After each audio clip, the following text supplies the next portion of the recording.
aya mafaranga rero atariyo afatanwa ahanini ba bantu bavunjira abandi ariko bakabikora mu kinyegero kubera ko batemewe n'amategeko, cyane cyane bahajya mu mabarabara, muramubona no ngaha mu gisagara hagati mu mabarabara canke mu bindi bibanza mu yandi mazu mugabo atemewe n'amategeko, no kuvuga ko babikora mu kinyegero.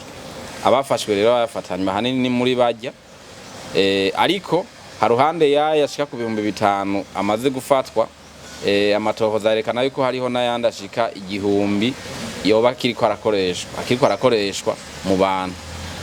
Aha rero akamo ka mbere twagomba kumenyesha bene igihugu bumve yuko ububisha buhari buriko burakorwa ngaha mu gisagara ca Bujumbura cane cane, kugira ngo abo bose baba bifuza kuvunjisha amafaranga yabo kugira baronke amafaranga mvamakungu batumbere mu bibanza vyabigenewe. No kuvuga nkuko mubizi, murazi yuko aba bantu bavunjira abandi amafaranga mu kinyegero, murazi yuko bahagaritswe.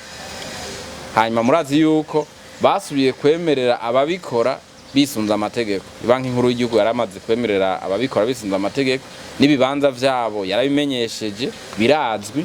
Dusaba rero abantu yuko wifuza wese kuvunjisha amafaranga yiwe yo kwitura ivyo bibanza bizwi n'amategeko, kuko aba nibo bonyene bashobora no kuraba kwabe mafaranga ari ayukuri canke ari ayamagendo. Barafise ubuhinga, barafise n'ibikoresho, imashini yo kugira bashobore kuraba yuko amafaranga ari ayukuri canke ari ayamagendo.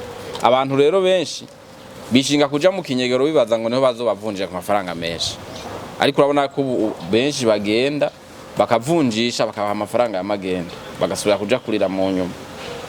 Aha rero tugira ko kandi dusaba abene gihugu kudufasha, kuko ibi no gucungera itunga ry'igihugu n'umurimo w'umwene igihugu wari we wese. Badufashe aho hose bazobona uwo muntu ariko aravunjira abandi amafaranga abikora mu kinyegero, no kuvuga atari muri babandi bavyemerewe n'amategeko, abikora haba ku mabarabara canke ahandi hantu mu kibanza kitazi mu kinyegero, ace amenyesha abajejwe umutekano canke abajejwe intwaro bamwegereye kugira ngo bano bantu tubatuze.